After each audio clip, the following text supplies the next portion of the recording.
All right, everybody, we have a great meeting lined up today. I'm going to cover the lymphoma highlights from ASH. So Andy, if you could go on. I'm going to go over probably 5 different trials, starting first with the triangle trial. And the triangle trial asks a question: does the addition of ibrutinib to induction immunochemotherapy followed by a stem cell transplant with or without ibrutinib maintenance provide benefit for patients who were previously untreated mantle cell lymphoma? Now, this trial began in 2016. It was all done in Europe. And at that time, ibrutinib has just been shown to have benefit for patients who had previously progressed with mantle cell lymphoma. So that was the preference of the trial. Go on. So this was a 3-armed open label phase 3 trial that took previously untreated patients that either had stage 2 to 4 mantle cell lymphoma. These were all younger patients. They had to be suitable for auto transplant and high dose chemotherapy, and they all had a good head performance statuses. So they were randomized in a 1-to-1 fashion to the control arm, which was chemoimmunotherapy with R-CHOP and RDHAP, alternating cycles, followed by auto stem cell transplant. The second arm was induction ibrutinib plus that chemoimmunotherapy with just 2 years of maintenance therapy. And the third arm was induction ibrutinib plus chemoimmunotherapy, followed by an auto stem cell transplant, followed by 2 years of ibrutinib maintenance therapy. Now, of note, when this trial was going on, new guidelines were released that recommended the addition of Rituxan as maintenance. So Rituxan was added later on in 2018. So not everyone got Rituxan maintenance, but it really did not make a difference for any of the data. So we reviewed the primary endpoint, which is failure-free survival, also looking at secondary endpoints, which are response rates, progression-free survival, overall survival, and safety data. So next slide, please. So these are the baseline characteristics. Again, these were intentionally younger age patients. So mean age was 57. They had usually more aggressive, meaning higher stage. Most were stage 4. There was some stage 2s and stage 3s, but they all had, most of them had either a low or intermediate MIPI score. Only about 15% of people being the high risk category. Next slide. So this is actually the huge key data. So this is looking at the primary endpoint of, again, of failure-free survival. And of note, initially when they're going to do this trial, they wanted to compare the induction plus auto plus maintenance. And then they weren't going to compare the control versus the induction arm and look for superiority over either of those. And so they did find a clear advantage in failure-free survival rates when patients were given induction ibrutinib plus chemoimmunotherapy, followed by an auto transplant, followed by maintenance ibrutinib. That failure-free survival rate was about 88%, compared to about 72% in the control arm, which was, again, just an auto stem cell transplant, plus or minus maintenance Rituxan once appropriate. The very positive hazard ratio rate of 0.52, and again, it's very statistically significant at 0.0008. Then they went back and compared the control arm, which again was an auto transplant, compared it to the ibrutinib without a stem cell transplant. And we found out that it was not superior, meaning the standard of care was not superior to no transplant plus maintenance ibrutinib. And they are doing the evaluation of, do you need the auto transplant plus a maintenance ibrutinib? But that is ongoing. We do not have any data to report at this time. Next slide. These are the secondary endpoint, again, of overall survival. As we can see, they're pretty good overall survival, but it is superior in both arms that received ibrutinib. We also saw the secondary response rates. There were more CRs and a few more combined CRs, PRs in the groups that contained ibrutinib, either with the auto transplant or without the auto transplant. Next slide. And so one of the big questions we have is safety, right? Does adding ibrutinib, we know it has toxicities, does it really add more toxicities to this patient? So they broke it down into 3 different groups. This is an induction group. So again, 2 of the arms got induction ibrutinib plus chemoimmunotherapy versus compared to the chemoimmunotherapy alone. And believe it or not, there was very small differences in toxicities. There were more grade 3, grade 4 cytopenias. Not that that's unexpected with this class of medicine, but they did not find any significant GI disorders, and there were no grade 5 AEs reported to this, except in being a potential infection, which they couldn't say for sure whether that was related to the chemoimmunotherapy or was related to the ibrutinib itself. Next slide. This is a safety for the maintenance follow-up, meaning after they had the auto transplant, was there a safety signal in the patients that were on maintenance ibrutinib? Or was there a safety signal in patients on maintenance ibrutinib if they did not have the auto transplant? Now, not unexpectedly, again, patients on maintenance ibrutinib did have cytopenias, were slightly higher risk for infections when they're on maintenance therapy. But again, no true safety signals compared to ibrutinib by itself when we compare it to other disease states. Next slide. So again, safety cause of death, this was reviewed. Most of the cause of deaths were progression from the lymphoma, slightly higher in the control arm, which is an auto transplant by itself. There was a couple instances of secondary malignancy found in arm A, which is the auto transplant plus the maintenance ibrutinib. But overall, no worrisome safety signals. Next slide. So the summary is the addition of ibrutinib to standard chemoimmunotherapy plus or minus an auto stem cell transplant did yield very strong efficacy with an acceptable safety profile in younger patients that were previously untreated with mantle cell lymphoma. So this is questioning whether this will improve the standard of care. The one question that is still unanswered yet is an auto stem cell transplant necessary if you're going to use maintenance ibrutinib. The numerical OS benefit is observed in the ibrutinib-containing arms, but the data is really immature, so we need to follow this out for another 2 or 3 years before we can make any firm conclusions on overall survival. And last slide for this trial. So the impact is the addition of ibrutinib to induction chemoimmunotherapy and using ibrutinib as maintenance after autologous stem cell transplant or by itself does improve failure-free survival in patients with untreated mantle cell lymphoma. Next slide. So the next trial is the Bruin trial. Next slide. So just recently in January, the FDA did grant an accelerated approval to pirtobrutinib, which is the newest BTK inhibitor. They call it a third-line inhibitor for patients with relapsed and refractory mantle cell lymphoma. So the question that was asked is, does pirtobrutinib provide benefit for patients previously treated with a covalent BTK inhibitor for relapsed mantle cell lymphoma?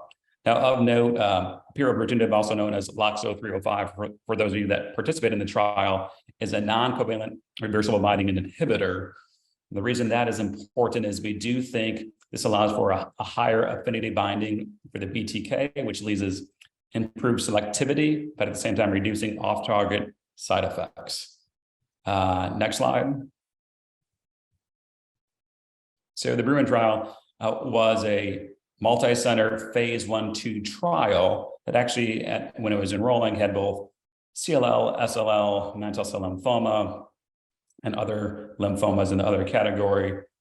But we're going to focus on the mantle cell part.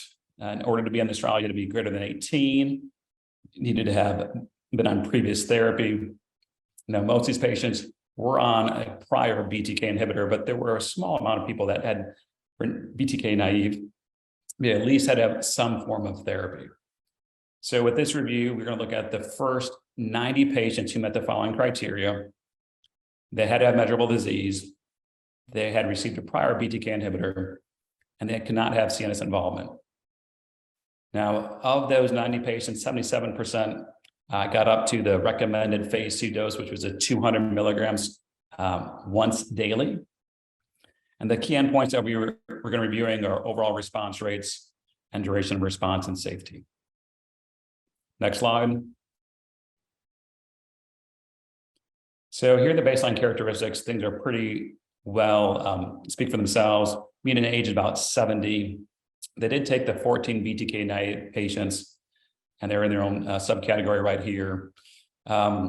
Most of these were classic mantle cell lymphoma, but about 20% of them was either pleomorphic or blastoid, meaning the more aggressive variants. The MIPI scores, again, about 22% were low risk, being most were either intermediate or high risk. There were some people that had bulky tumors. About half the people had bone marrow involvement. Next slide. Here's a waterfall plot looking at response rates. The two things important that we can see is clearly there were responses, especially in both the BTK people that had progressed, but there was also BTK discontinuation for toxicity. So you could either progress on toxicities, both responded. Almost everybody that's BTK naive also responded. The best response rates were about 20% CRs, another 37% partial response, and 15% stable disease. So kind of a clinical benefit rate close to about 85%. Now, this was in patients with BTK naive patients. It was much higher CRs and a much higher PR response. But again, very small numbers, only about 14 patients. Next slide. So these are some Kaplan-Meier curves looking at duration of response, progression-free survival, and overall survival. For the most part, the duration of response was roughly about 21.6 months. And this is after about every 12 months, patients were getting censored. Progression-free survival was only about 7.4 months. And overall survival was not reached, but it's looking at least 16.6 months. Next slide.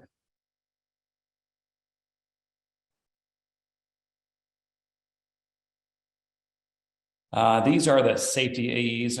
We know that there are a lot of safety AEs in this class of drug. We wanted to see if there are any new safety signals and were there any worsening of the known signals that we know for the BTK inhibitors. Overall, grade 3 events were actually pretty minimal. We did still see some neutropenia as the biggest grade 3 event.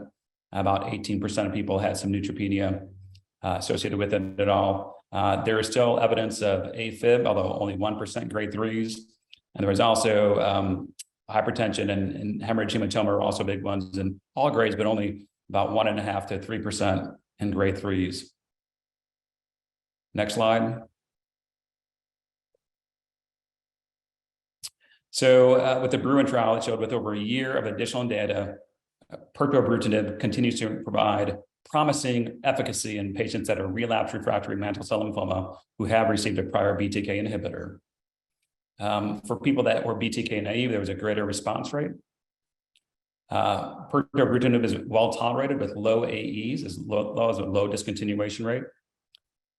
And again, it is the first of the and only approved reversible BTK inhibitor currently. There is a phase 3 trial going comparing pirtobrutinib to investigator's choice in patients that are both pretreated with BTK inhibitors and naive in mantle cell lymphoma. So once the phase 3 data comes out, we'll be able to say for sure the efficacy and overall response rates. Next slide. So this is the impact slide. So pirtobrutinib does provide benefit in patients with relapsed refractory mantle cell lymphoma and should be considered at least, I don't want to say standard of care, but should be considered a line of therapy in the third line setting. Next slide. This is a Captivate clinical trial. We've talked about Captivate before, but we're going to really hone in on a very subset of these patients. Next slide. So what the Captivate clinical trial does is it looked at ibrutinib plus venetoclax in a limited fashion, meaning a fixed duration. And they wanted to figure out with this section, does maintenance ibrutinib help patients who have had ibrutinib plus venetoclax and are MRD undetectable? Meaning if you reach a very, very significant response, does maintenance ibrutinib help? This regimen was approved in August of 2022. Next slide.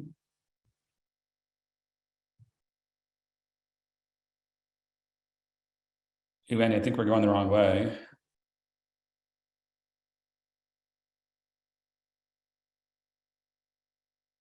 There we go. So again, the study design, you would have 3 cycles of a lead-in ibrutinib to help kind of debulk the disease, followed by ibrutinib plus venetoclax. Venetoclax was given at the typical 5-week ramp-up dosing cycles. I mean, to give that for a year. Then if you reached MRD negativity, as the predefined guidelines, patients were going to be randomized to the continuous ibrutinib or placebo. About 43 patients in each arm. And again, the primary endpoint was disease-free survival in this subset of patients that were undetectable minimal residual disease. Next slide.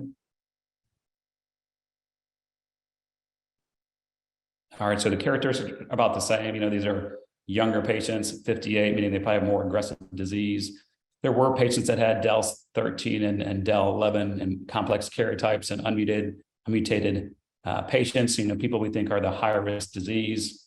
Some had cytopenias and some had lymph nodes greater than 5 centimeters, and a couple of them had bulky lymph nodes greater than 10 centimeters in size. Next slide. So this is really the primary endpoint of 3-year disease-free survival. And in the ibrutinib arm, which is the maintenance ibrutinib, there was a non-clinically significant improvement from 93 to 85%. Again, it's non-clinically statistically significant. Here are the response rates. People that had a CR, we did actually tend to see these were durable. I mean, that's always a question when you use BTK inhibitors by themselves. Can you have a durable response rate when you come off therapy? At least when combined with a BCL2 inhibitor, venetoclax, we do see durable responses. So the top orange part is the ibrutinib maintenance. The bottom blue part is placebo, and they were very similar. Next slide, please. Here's both the PFS data and, again, actually overall survival data. I think the main take-home point is the overall survival data was really, really good. About 98% in ibrutinib arm and 100% in the placebo arm. So both arms really had great survival once you reached undetectable MRD. And look at this 48-month PFS rate on the left. Again, significant that more than about 90% of people reach 4 years progression-free survival. And this is after you've stopped therapy. Next paragraph. So in summary, at 3 years of survival, granted this is a subset analysis, there was no statistical significance seen in PFS when patients were placed on maintenance ibrutinib compared to patients on placebo if you'd had reached an MRD. And these efficacy outcomes were actually consistent whether they're the high-risk patients with DEL17, TP53, or complex karyotypes. Next slide. So impacts fixed duration of ibrutinib plus venetoclax leads to high PFS and OS. And the addition of continuing ibrutinib adds minimal benefit in patients that have obtained an undetectable MRD or MRD negativity. Next slide. So the next 2 trials are going to go over really quick. One's a review that we've reviewed a couple times called L-MIND. The other is the next generation is called First-MIND. Next slide. And so L-MIND, we reviewed it before, but just as a refresher, it asked the question, does tafasitamab plus lenalidomide provide benefit for patients with relapsed refractory diffuse large B-cell lymphoma? And this is actually a 5-year follow-up analysis. The reason we're reviewing is because we're getting more and more long-term data with this combination. Next slide. So again, just to review it for this was an open label phase 2 single arm trial that looked at TAFA given at days 1, 8, 15, and 22, plus lenalidomide at 25 milligrams per meter squared, days 1 through 21, kind of standard dosing for the first 3 cycles. And then for cycles 4 through 12, you went days 1 and 15 with the TAFA, but continued the same lenalidomide dose. And then after a year of therapy, we dropped the lenalidomide and just continued on the TAFA. The primary endpoints are overall response rates, and secondary endpoints for progression-free survival, duration of response, safety, and overall survival. Next slide. We reviewed these characteristics before, but most of these patients have a lower IPI score. Most had 1 or 2 lines of therapy. There are a couple that had a 3rd or 4th line of therapy. So again, these aren't the later on the line of therapy, but this is where we use this drug combination at this time. Most patients were stage 3, stage 4s, and it was randomized pretty well to germinal center and non-germinal center patients. Next slide. And here's the efficacy. The graph on the right shows the overall survival of patients who made it to the 2 years. So people that had been treated for long had at 48 months, there was a consistent overall response rate of 92.6%, which is pretty significant in this hard to treat population. The median OS, PFS, and duration response have not been reached. They did note that 12 patients that have been refractory to previous therapy, 11 of those 12 patients, meaning about 92%, were still around for follow-up in 48 months. 12 of the patients have been in OS follow-up for greater than 5 years. And so we are seeing durable responses with this combination. So again, this was kind of a 4 and 5 year update. We are still seeing these responses, which is fantastic for this group of patients. Next slide. Just a summary again, for long-term follow-up, TAFA plus LEN can result in prolonged remissions and overall survival greater than 5 years in people that are refractory, relapsed diffuse large cell patients who were ineligible for auto transplant. Next slide. Now, this is the first MIND clinical trial. What this looked at was the addition of TAFA or TAFA plus LEN to R-CHOP impact patients with newly diagnosed diffuse large B-cell lymphoma. Next slide. This was a phase 1b study. So we're getting, again, mainly looking at safety signals. The 2 comparator arms that they had in this trial were TAFA plus R-CHOP or TAFA plus LEN plus R-CHOP. Now, do note if you had the LEN, it was given slightly differently. It was only days 1 through 10. And the TAFA was given days 1, 8, 15 because this is a 21-day cycle. Next slide. Baseline characteristics. About 40% of the patients were male. About 2/3 were greater than 60. Unfortunately, almost everybody was Caucasian, meaning we didn't have the diversity people are looking for. The IPI scores were anywhere between 2 to 5, but majority being 2 and 3. ECOG performance status were, again, these are clinical trial patients, so most were ECOG 0 and 1. And again, these are higher stage patients, mainly stages 3 and 4. Next slide. And so here's the efficacy of, again, these 2 different arms. The third column is these high-risk IPIs 3 through 5 that were in the TAF-LEN plus R-CHOP arm. So interestingly enough, the 18-month duration of, the CR response rates was about 75% with TAFA plus R-CHOP and 81% with the addition of lenalidomide. And so that's a pretty impressive CR response rate. The duration of response in these patients was also higher when lenalidomide was added compared to just TAFA by itself. And the 24-month progression-free survival was about 77% in the TAFA-LEN plus R-CHOP arm, compared to 73% in the TAFA plus R-CHOP arm. And what I really liked about that is overall survival at the 24 months was also pretty impressive. About 94% in the TAFA-LEN arm, about 90% in the TAFA plus R-CHOP arm. Next paragraph. Next slide. So again, this is a phase 1 trial, so we can't really look at efficacy too much, but really there are no new safety signals that we're seeing with this at all. There were slight increased hematologic toxicities with that, but when we compare that to the standard R-CHOP arm, which has grade 3 hematologic toxicity about 66%, there was not a significant change that was seen with the addition of either TAF or len. Next slide.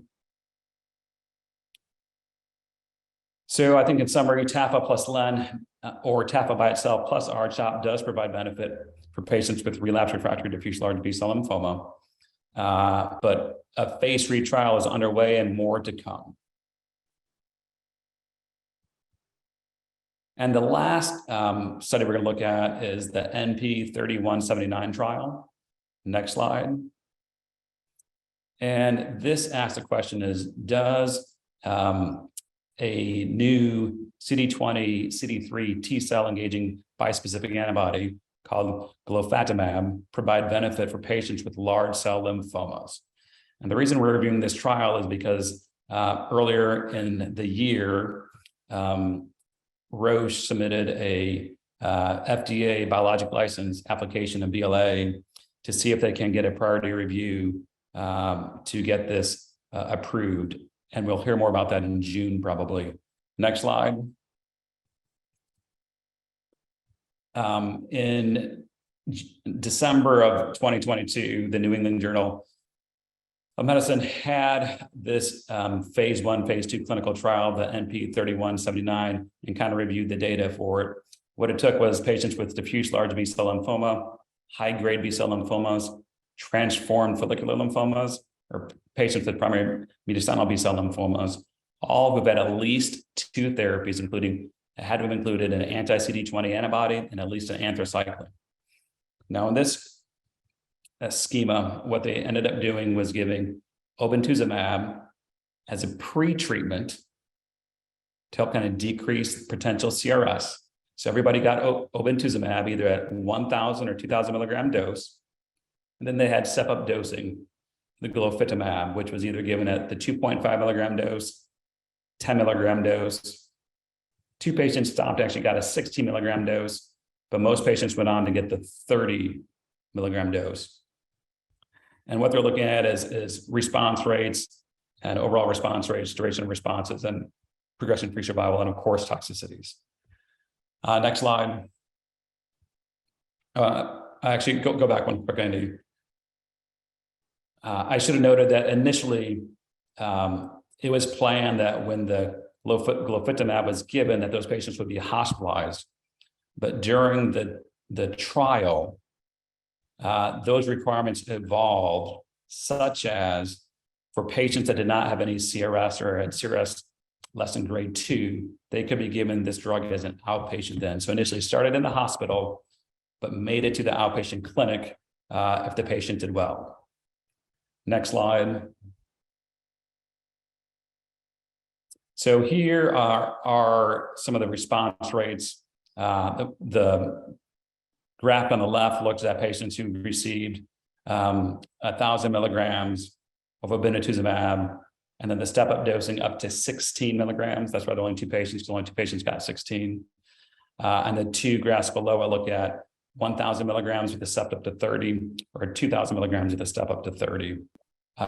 There is an impressive complete response we're seeing in multiple patients. Multiple patients were still on treatment. But we did see some CRS toxicities. We'll review those in the next slide. So here's the safety. We have safety, any grade side effects, grade 3, grade 4, or grade 5. Unfortunately, there were a couple of grade 5 side effects seen. They were not deemed to be related to glofitamab, though. So again, according to the investigator, it was not related to the study. So what they looked at is they were trying to look at, does the addition of obinutuzumab help decrease CRSs? Because we knew we would see CRSs with this drug, and we did. So overall, serious adverse events are about anywhere between 76 to 80%. There was a slight decrease when the higher dose of obinutuzumab was used.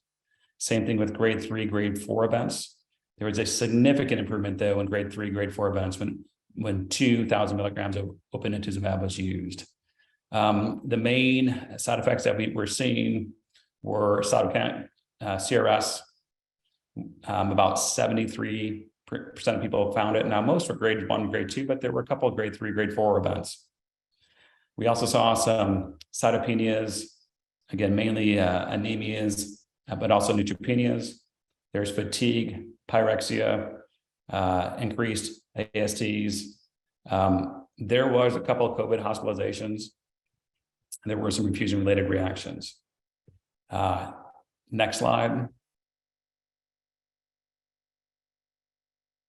So, in summary, fixed duration glofitamab can achieve early, high, and durable CRs in heavily treated patients, including patients that had previous BTK.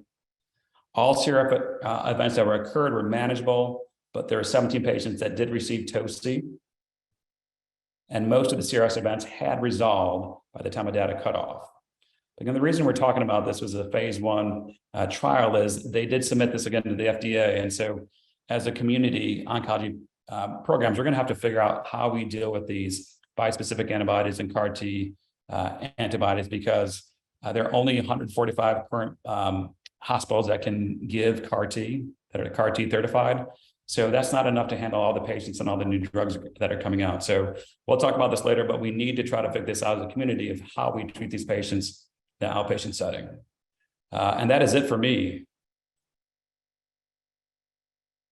Thanks, Dr. Shaefer. I see there was a question that was submitted and answered. Is there anything that, any other questions, number 1 or number 2? Do we want to address that question with the large group?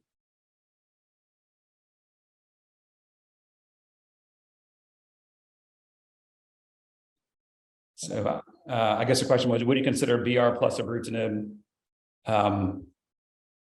for maintenance? Is that the question, Sajid? I think that's what it was. That's what I took it as, mantle cell. Yeah, I mean, I guess I would probably not do both. I agree with you. Maybe you consider a younger patient, but again, this is a phase 3 trial that kind of looked like at it. So I would probably just stick with the ibrutinib and not do the addition of BR. Thanks, Dr. Shaefer, for that.